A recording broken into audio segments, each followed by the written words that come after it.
Hi, welcome to the DRH show where I have wide-ranging conversations with fascinating people. We talk about all things psychology, mental health, and wellness.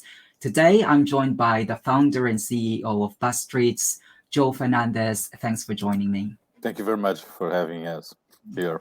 Thank you. One of the good things that I like doing on this channel, Joe, is that I get to hear fascinating stories. So tell us about your background, your trajectory in life, and how you ended up doing what you're doing. Well, I was a salesman all my life until now. I sell advertising, cars, meat, everything you can even imagine. Whatever you imagine, I sold. And 10 years from now, I fall in love with technology. And then, due to the fact I'm also in love with cities like Lisbon, London, Paris, Madrid, you name it, I found out there's a huge problem with the traffic, as you know. And 10 years ago, I tried to tackle that problem, uh, building in a platform similar to Google Maps and Waze. Bear in mind, we were in 2011, 2010. So we tried to build a platform that aggregates and congregates all the information about any type of issues that happens in a city, accidents, construction site, whatever interrupts the flow of the traffic. We collect that information and deliver to the city council in real time. Why the city council? Because they are the ones who are able to fix the problems in the city. So that was a phenomenal project. We went for several city halls. They all said a phenomenal project, but they didn't have any money for that. So I changed a little bit my business plan. In January 2015, I received a phone call from a major group, English major group called Canary Wharf. We went there for a pilot. It's a state inside the city of London. We went there for a pilot with traffic, but I realized after a couple of weeks that they don't have any issues with the traffic. So the challenge has to try to tackle the indoor navigations issues that they have.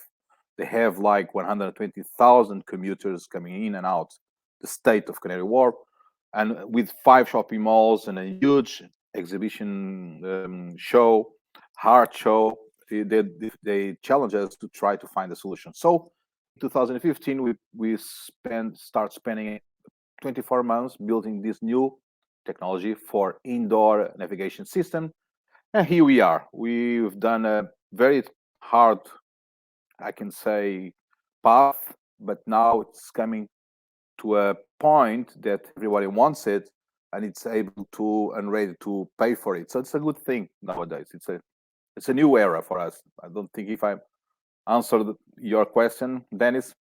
Yeah, absolutely. So, basically, at the core of your business is this technology called wayfinding. You mentioned earlier these platforms such as Google Maps and Waze. But for the uninitiated, Joe, could you give us like a snapshot of what the old style methods of guiding people around buildings and what are the plus and minuses and inspired you to launch this wayfinding technology? Well, the first reason I'm also in love, besides cities, I'm in love with people. I love to connect people, to help people, to try to give the best of myself to people, turning their life way more easier, way more calm in so many different ways. Wayfinding, it's as you know, 95% of our time it's inside buildings. So if we have to be inside buildings, shopping malls, church, stadiums, you name it, if we have to be there, why shouldn't be a very calm and straightforward somehow experience, right? So we realize that people keep on struggling to find, for example, in shopping malls, to find the stores, to find the car in the parking space, to find there are doctors inside an hospital. Again, you name it. You to find the gate in your airport. We always spend a lot of time doing that. So We combine magnetic fields, we combine Wi-Fi, and we combine the BLE systems to first locate people inside the building, and then to take them from point A to point C to point A to point B to point C, etc. That's the technology behind this platform, and we are doing great. And Joe, based from your experience of heading this wayfinding technology with BuzzStreet, what would you say are the psychological reasons for people finding it to navigate their way around buildings such as hospitals? So thank you so much for asking that, because now I can be way more direct for what I'm going to say next. So after the COVID, we found out that our main clients are naturally the hospitals, huge hospitals, hospitals with huge facilities, and they struggle. You know, the board, the professionals, doctors, nurses, whoever works in the hospital, they struggle a lot, and patients, of course, they struggle a lot with getting lost all the time in huge facilities like hospitals, private hospitals. So every time our technology helps at least one person to find their way inside the hospital, there's a lot of saving time behind that for the patient, for the visitor of the hospitals, for the professionals of the hospital. And besides the well-being, besides the great customer experience inside an hospital, as I can say, you can always save time for the hospital. So besides you increase and enhance the customer journey inside, or patient journey inside the hospital, you also save money to the hospital, because that way you avoid missing appointments, and that way you avoid spending doctors' time, professionals' hospital time, doing something they could do in something else. So saving time equals saving money. For us, saving time at the end of the day, it's enhancing patients' experience inside the hospital. Everybody in the world, at least once, have to go to the hospitals. So why shouldn't we turn that experience, I won't say a happy experience, of course, but I would say a normal, quiet, calm, and stressful less experience. That's our goal. That's our psychologic. That's where we're aiming for at the end of the day. For us, everybody in the city that goes for a hospital can have a smooth experience inside and outside, because we bring people from home, from work, directly to the doctor service, for the department, wherever you want to go inside the hospital. So yes, we think, and we have the data for that, that our technology is helping people to feel at least okay inside an hospital. I won't say again happy, enthusiastic about it, but at least not a bad experience. That's our goal, Dennis. And would you just be focusing on hospitals, or is there on any other establishments that you would also find BuzzStreets app helpful? Say, for instance, the first time I was on IKEA, I find the building quite overwhelming. IKEA is usually big, so is it just on hospitals? No, no. Well, like I said, for now we have a huge percentage of our work to hospitals due to COVID, because somehow the COVID wake up a lot of board members from hospitals that find out that BuzzStreets can help them. Besides all the reasons I said before, it can also help in terms of if you have a close down of the city and you need to guide people inside hospitals to avoid their passing by each other, BuzzStreets can easily find your path inside and outside the hospital without being near another patient or another professional or whatever you could possibly find inside the hospital. So again, with the COVID era, we can avoid contact between everybody inside the hospital. But like you said, it's not just hospital. We also work with the shopping malls. We have clients in shopping malls. We have airports and also a football club. But as you know, with the COVID, the stadium just closed. The planes just stopped flying. The airport just closed. And now we can see, well, I don't know if it's going to be now or next year, but we can see that everything's coming very slowly from the time before COVID. So, yes, we help major venues, especially also university. We just closed a contract with one of the biggest university in Portugal, Lisbon, and yes, we also work with university, hospitals, exposition sites, whatever you name it. Any place you can get lost, we can help.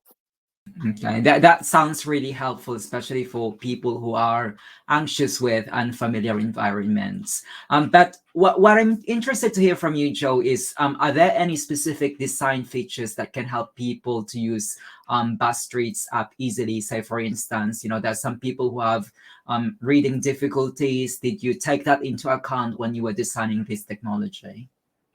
Um, it's funny for you to ask that because first of all, BuzzStreet is not a generical or general app. We don't the normal user. It's not. It's everybody, of course, that goes to a hospital or an airport, but we sell it to major companies that runs hospitals, the NHS, of course, in UK, and also private owners of shopping malls and also education with the campus university. Basically, we are a B2B company. We sell it to other companies.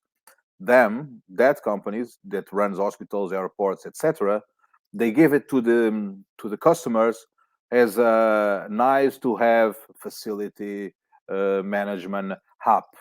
That's where we came. That's where we deliver our value. It's that's an app that can again enhance and increase a better experience for clients slash patients slash professionals slash travels around the world. But we're not a generical one, so you cannot go to the app store or anything else and download the app. You can go and download the COOF app or Chelsea Westminster app and use it.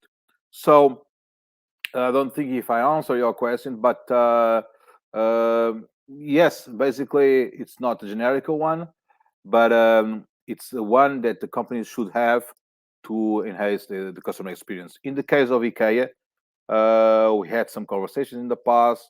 Then it stopped with COVID. Hopefully, we come around again, talking a little bit more about the potential contract. But yes, it's very challenging inside that hospital. In my personal experience, it's very, very challenging.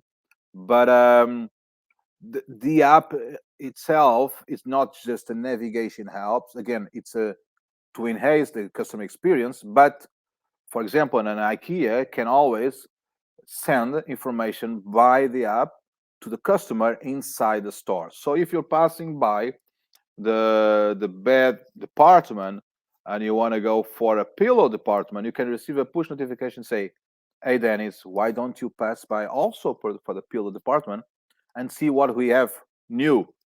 Or you can send a voucher for them to use it at the same day with the same at the same venue at the same company. So we can do that in IKEA structure, but also it's way more intense, as I can say, with shopping malls. This is where you'll find a lot of stores, a lot of brands that can use the app to promote, to give some voucher or whatever they want, and for them to communicate for the exactly target they have in front of their door. This is more than TV shows or outdoors. This is where clients are prone to buy something. So why don't they use the app besides navigations issues? Why don't they use it to promote and to invite clients to go inside the stores? Due to the fact that these clients they are already in the stores. That's the reason we can tackle the issues inside huge companies like IKEA. Hopefully, I answer your question, and Dennis. Absolutely. Now, Joe, you mentioned that this is not a generic app like Waze or Google Map, but of course, this is still an app that offers services, and we know that if something offers services, for it to be effective, it collects data and it collects information from its users. I was wondering if BuzzStreets also operate on the same premise, and if so, what do you do with the data? I suppose what I was asking you is how do you protect the privacy of your users, especially now that people are, so suspicious of what big companies, be it BuzzStreets or Google, what you do with personal information that you collect. That's another phenomenal question you're making, Dennis. So, uh, my answer number one is that our technology doesn't collect information from people. We basically collect signs. We know that this particular phone, we don't know who owns the phone. We don't know the number of the phone. We don't know nothing about the phone. We only know that's a phone. We don't even know if it's an Android or an iOS phone. That's the sign on from the phone with many others than we collect. So in terms of GDPR, we don't violate nothing because the first thing is we don't collect any type of data. We just collect signs. We just collect flows. So talking about the flows, it's quite important this data for venues like shopping malls and airports because with that data they pretty much can adapt the facilities for their customers. For example, if you have an airport and after a month or a year you find out with the data that we collect that everybody goes inside for the same entrance for for this airport, maybe it's better for you to put the stores or even the check-in or whatever you want near that doors to change a little bit and to adapt that airport for your passengers and for your visitors. In a shopping mall, it's the same reason. Is that if with the data we collect, you can go the shopping mall owners can go to the stores to the brand and say, hey guys, you have the same store size like your neighbor here from Zara, okay? But our data says that you have twice the number of passing by visitors in front of the door. So we are going to we're going to ask you a bigger percentual from your sales compared to your neighbor because we have information that although it's the same store, from some reason we have the proof that there's a double people passing by your door. And you can also find how many guys enter to the store and compare. So as you see, Dennis, it's quite important for from the commercial point of view, you collect the most, the biggest data you can find from our technology, and we deliver that. That's our second business model, second revenue stream, as you can say it, where we collect and deliver the information that the venues, the client, exactly needs to know to prepare, adapt, or even transform their venues uh, uh, for a better commercial experience, and of course, at the end of the day, a better customer experience inside the venues. The venues, sorry. And Joe, more importantly, is this free? Like it's supported by ads, or do users have to pay for this? And if so, how much would this cost? So that depends from that depends that depends from the client who owns it. So if again you mentioned the IKEA example, if IKEA buy as the service and we are SAS, software as a service, we rent our technology. If they say they hire us, what we will do is basically deploy the technology first. 1 week, it's done. and it will be available for the customers to use. So if IKEA wants to promote, again, one bed, a pillow, whatever they want to promote, they can use it in any way possible they want. So if we have a shopping malls, for example, Canary Wharf, as I said, have 5 shopping malls. If and they have about 400 different stores, brands. So if Zara wants to promote something in a Canary Wharf shopping mall app, they will be definitely um, prone to pay something to be on that app. It's way more effective and way more easy to monetize the sales and the promotion that Zara will do on their app on site than on TV or something else. Because imagine this: IKEA is promoting a tie for men, right? For women, doesn't matter. It's promoting a tie with a 50% of discount. So if you have 20,000 guys passing by Zara store and you send 5,000 invitations for them to use the 50% discount on ties, probably we'll have, I should say, 200 guys go inside the store and using the voucher. That's the way the owners of the shopping, Zara, and basically these two parts will monetize the effectiveness of the promotion of Zara promotion on the store and also on the shopping mall. So they will pay an extra value just to be on that app. This is the commercial point of view, and it's quite interesting because you can see the sales growing with this type of advertising. So it's a very effective one. Well, I'm not the right guy to tell you, but trust me, it's a way, it's the most straightforward way for you to communicate with your clients. Why? Because they're already in the shopping mall buying, the money in the pocket, they are really available to buy things. If you give some suggestion, they probably in one part, 1% of them, a big one, will go and use the voucher or the promotion or the discount you have give them. So basically it's that.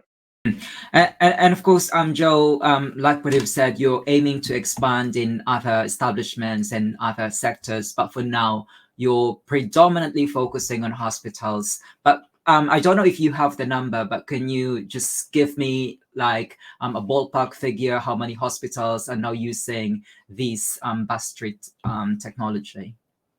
Yes, we hope to close 2022.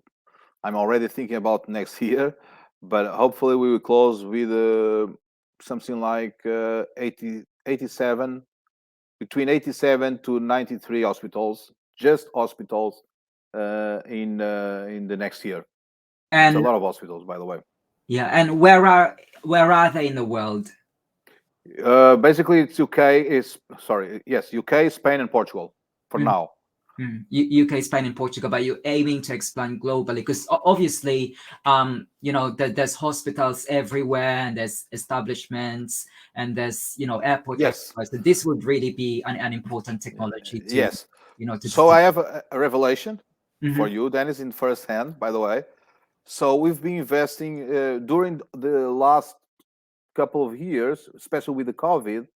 Me and my team, my developer team, we've been developing an SDK. Basically, an SDK, it's a platform where you can grab, rent it, and use it in any part of the world.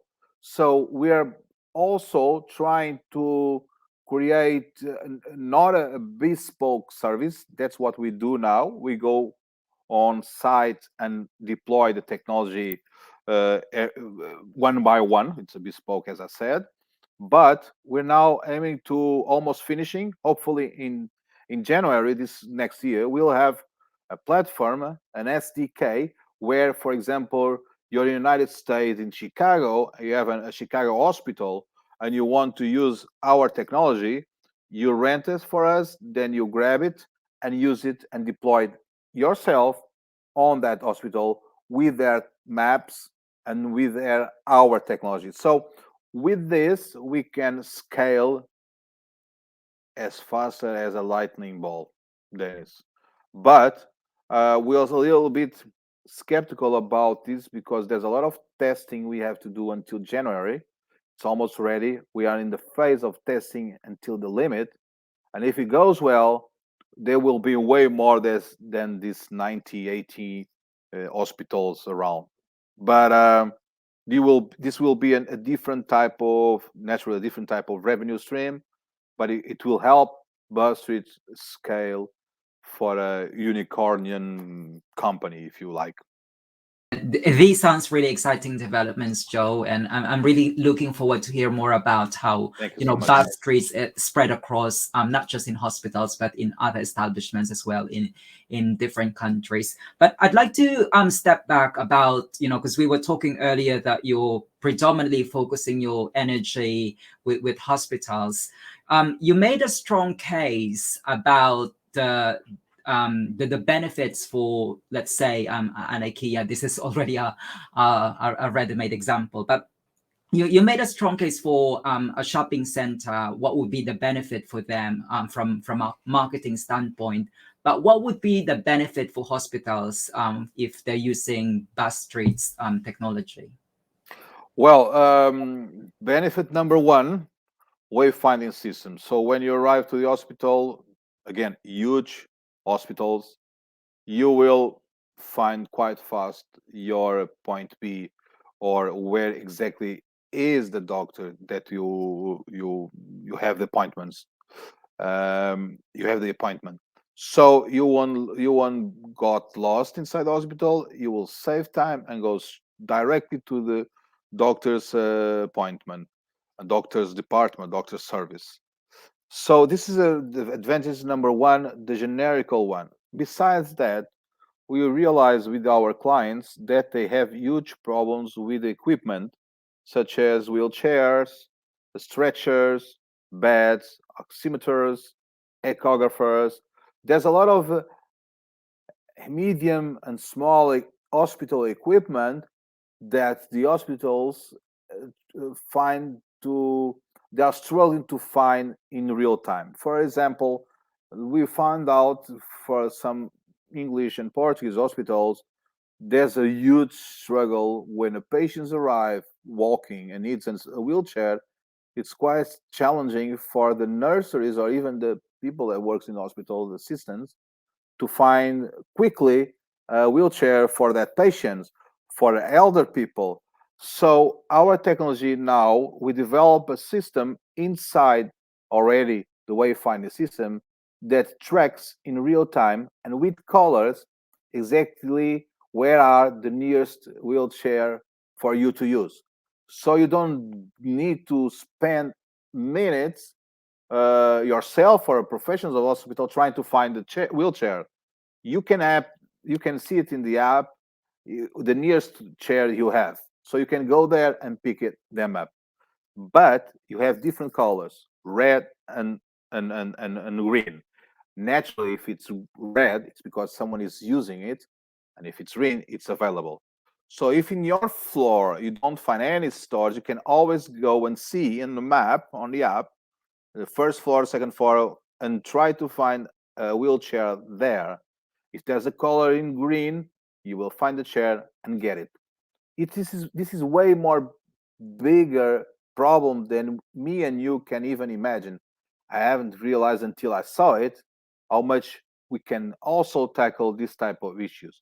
Besides, as I said, wayfinding navigation systems, besides wheelchair tracker, every time a doctor needs to use the oximeter for your patients, especially in patients, or you need to ask someone to find out that piece of technology that helps and controls patients' oxygen and etc. So what we do, we put a small device on that equipment, and we can track that equipment in every place inside the hospital. So when a doctor needs to do some exam or to put some equipment on the patient to control and to monetize, They can easily open the app and find out exactly where it is, the equipment you need. This is the third advantage of our technology. The fourth one, it's management the wards. So there's a lot of hospitals, and bear in mind, hospitals, there are three types of hospitals. The very old ones that were being adapted, the not so very old ones are also being adapted and way more easy to work with, and the youngest ones, the ones you were built like a couple years ago, maximum 10, 15 years ago. Some countries, they struggle to a very old hospitals, military hospital. So you can imagine how many stores, rooms, how many places a military hospital has. So it's quite easy to hire or to lose some equipment inside an hospital. After we track everything inside the hospital, from that moment, with an app, you can easily track that equipment just visualizing the color on the app, and find out which floor it is and pick them up. So it's a huge help, saves millions of pounds and euros to the hospitals, but above all, it saves life. That's the purpose of our dream and our technology. It's not about money, it's about saving life. And if you want to save life in an hospital, if you want to save lives in hospital, you have to be quick. I won't even mention the chance that new doctors and new nurses and new employees from that hospital will save, how much time they will save just to have a navigation system. Bear in mind, hospitals are always changing professionals, coming in, coming out, changing venues, etc. So I could be 2 more hours just explaining the advantage that our technology can give. But again, I think you pretty much saw already the big picture of it, right, Dennis?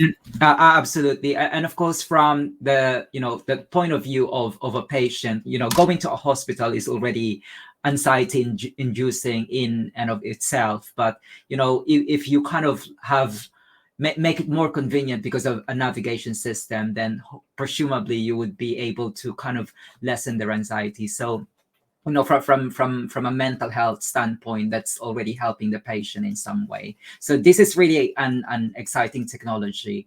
But I understand, Joe, that aside from BuzzStreets, you're also involved in some side projects. I understand that you're also involved in art project at Chelsea and Westminster Hospital. So can you please tell us more about this project? Yes, of course.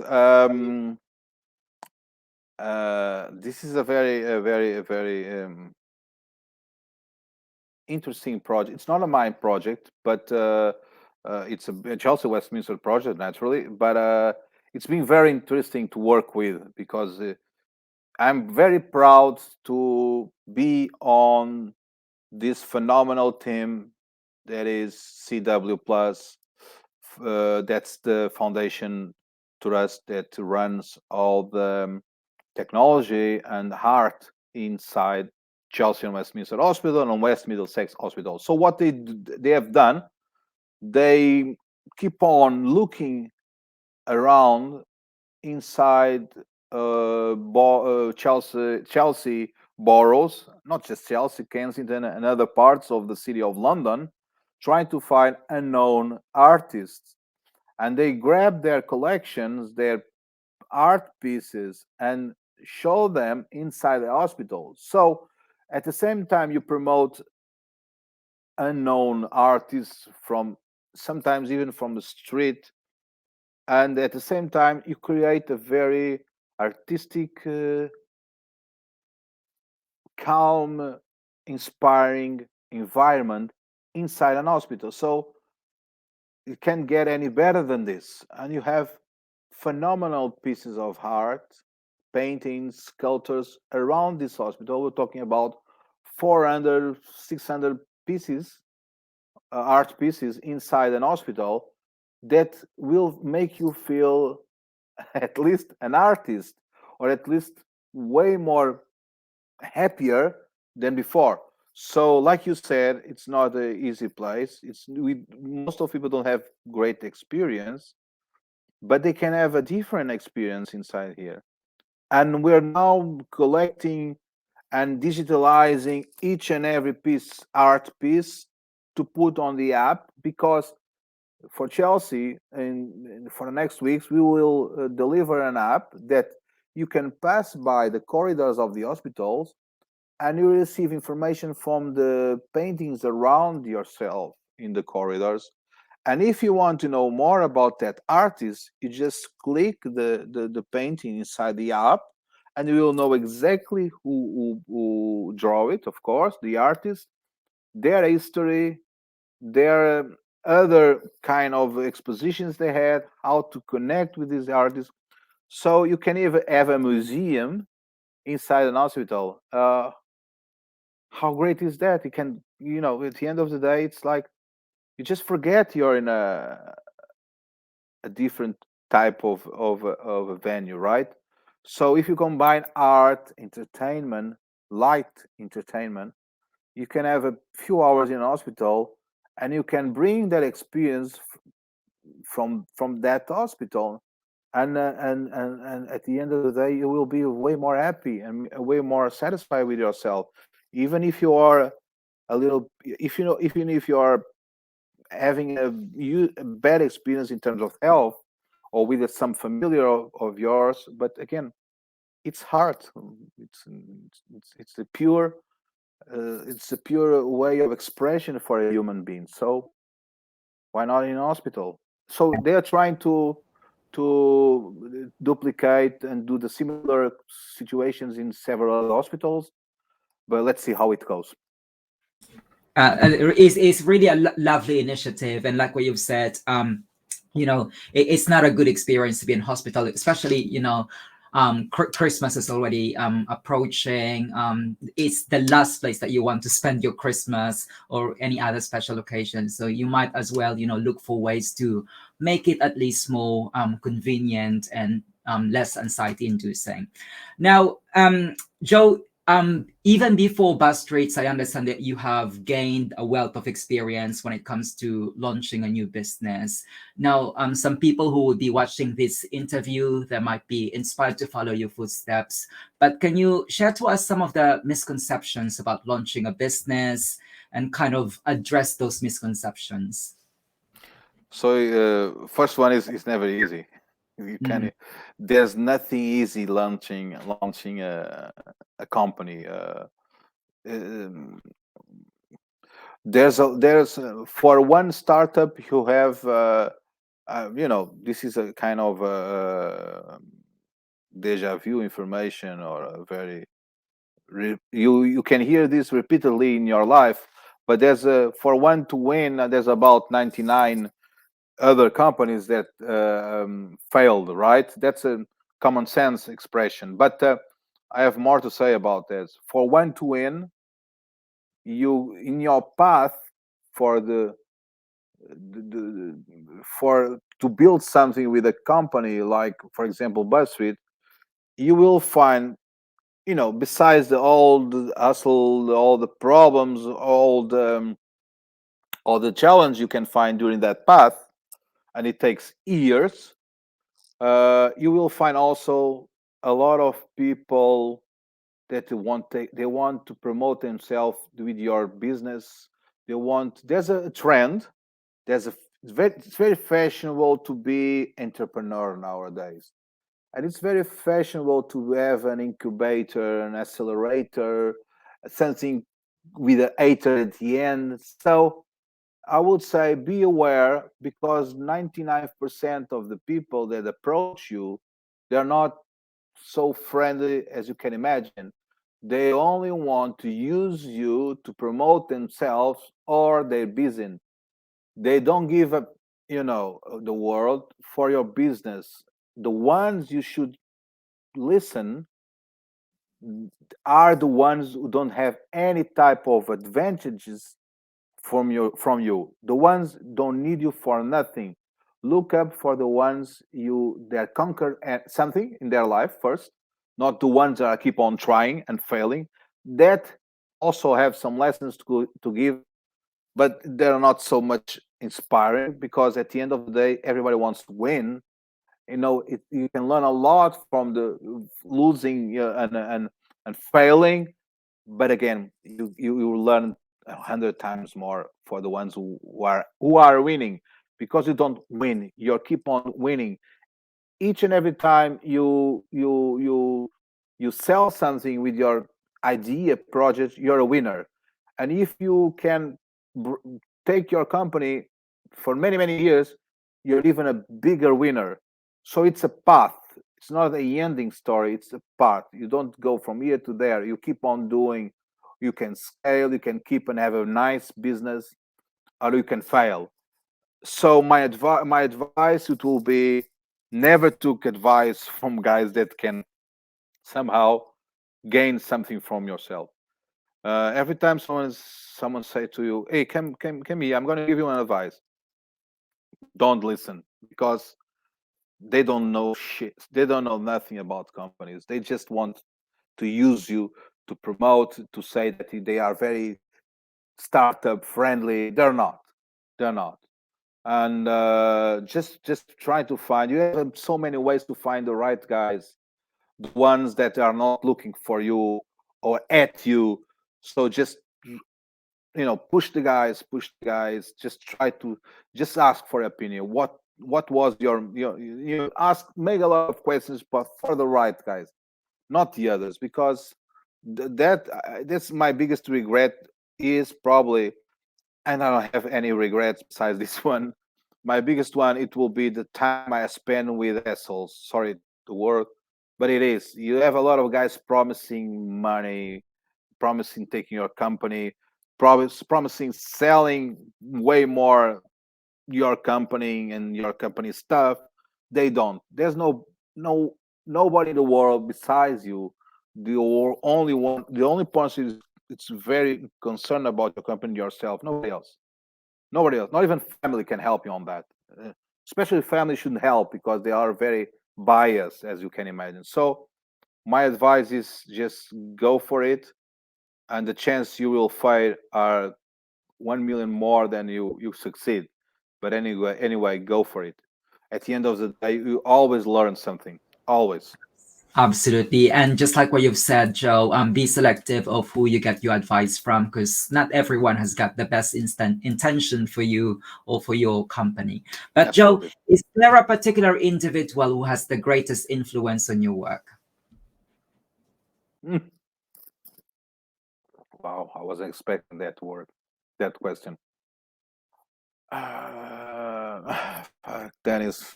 I don't know, man.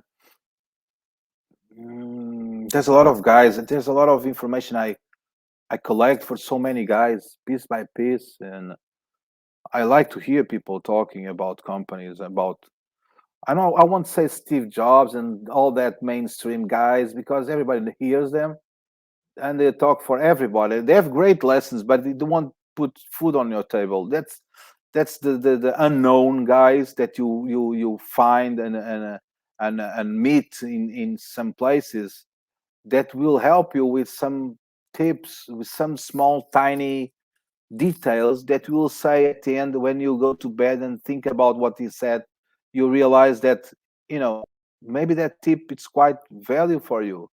And okay, my biggest inspiration is, sorry to say, but apologies for that, but it's myself. I'm a very resilient guy. I keep on tracking my dreams, never give up. Nobody stops me. So I'll be the number one inspiration, as I can say. But again, I divide my own inspiration with so many guys that I found in my, women also I found in my life, that will, without knowing, sometimes they give me some small tiny little tips that help me like crazy in my journey. So, and sometimes they said something that I didn't follow, and I succeed due to the fact I didn't follow what they said. So even the words they say, if you do backsides and do exactly the contrary of that, you will have a very phenomenal tip. So again, basically the world and humanity, it's my inspiration. But at the end of the day, it's my head who goes to the pillow, and it's my mind who keep on thinking about, again and again, about the business 24/7. 24/7. That's because it's a passion. I don't know if I answer your question Yeah, yeah, you did. and I as I Certainly should, a but first. Yeah, I it's wasn't certainly expecting that question. Sorry about that. I wasn't okay. No, never thought that's about fine. it. I think what you're saying is that if you learn from your experience, and it's actually your own resilience, your own passion that will serve as an inspiration for you, whatever journey, whatever project you choose to do. But Joe, I was just wondering, what do you think you would be doing if you didn't become the CEO of BuzzStreets in another time, in another space? What would have been Joe Fernandez? Jesus. Again, another difficult question. Uh, I like to connect. I like to sell stuff that I believe, and probably I'll be working in a tech company selling something quite awesome. I love AR and VR. Maybe I will offer myself to work in a AR VR company just to sell it because it's something that I believe artificial intelligence too. And yeah, basically I was a sales guy in a very deep tech company. Probably Yeah. that's what I do. I Yes. want. I know you want an answer like I will be writing some book or making some films. But again, no. I prefer to be a real guy in a real life doing Yeah, some real stuff. Sorry about that. absolutely. And I could Not the perfectly most understand. romantic answer, but it's my answer. Yeah, I could understand that, and I could understand where you would fall in love with technology and with real life application. But Joe, finally, the floor is all yours. Tell us what else is in the pipeline when it comes to bus streets or any other side projects that you have, and if people wanted to reach out to you, what platforms can they get in touch with you at? Well, we are totally focused on scale bus streets to help each and every huge venues in the world. That's our goal number one for the next 10 years. We definitely want to be the first wayfinding slash location slash track equipment uh, app in the world. I have other some it's funny you're asking because I have some other projects in mind to help underdog entrepreneurs. I don't want to tackle the big cities entrepreneurs issues because they have already a lot of information. But there's a lot of people, young and older people, trying to launch their companies, but sometimes they don't even know how to manage social networks, how to manage to open a company, to ask for a funding, small things. I realized that a lot of people don't go further and more and ahead of they cannot grow because they miss some information that could be very easy to offer. So I'm building another venture with a couple of friends of mine that will help that we will try to reach this underdog, as I can say, entrepreneurs that don't live inside the huge cities in the world. They live different places, more way more far from the big cities, but they still have dreams. They still want to do something, but they missed a lot of information. I know Google's and search had a lot of information, but again, even for searching, you need to know how you should be searching and what. And that, my friend, I think we can help with my experience and my colleagues and my partners' experience to help these guys to build their own companies. Not just showing it, but yes, showing it and not doing it, because as soon as they find where the information is and how to get it, we are pretty much sure that they will launch their dreams. Basically, we want people to conquer their dreams in some way, not the big ones, not be a movie star or something like that. There are a lot of people for that already. To build technology, to build tiny little something that will help and enhance people's life. That's our goal. And besides that, I would love to be a trillionaire, to have enough money to help all the entrepreneurs in the world, the ones that are struggling, the ones that are fighting, the ones that wake up every morning just with a dream to feed them. That's the one I want help. And that's the only thing I can say for now. Absolutely. And of course, Joe, that mentoring program, that mentoring initiative that you're planning to launch, that will definitely help a lot of people. Even myself, I'm a startup entrepreneur. I've launched PsychReg, and I really benefited from a lot of mentors. And so that initiative would certainly come in handy for everyone. Well, Joe Fernandez, it's a pleasure having you here on the DRH Thank you show. so much. Yeah, but unfortunately, our time is against us. I look forward to hearing more about your work, especially BuzzStreets. Thank Thank you you. so much for having us. Thank you so much, Dennis. It was a phenomenal experience. Again, even speaking, I learned a lot about myself already. So thank you so much for inviting us. Okay, it was a pleasure, real pleasure. Good luck for your show, man. You deserve it. Thank you.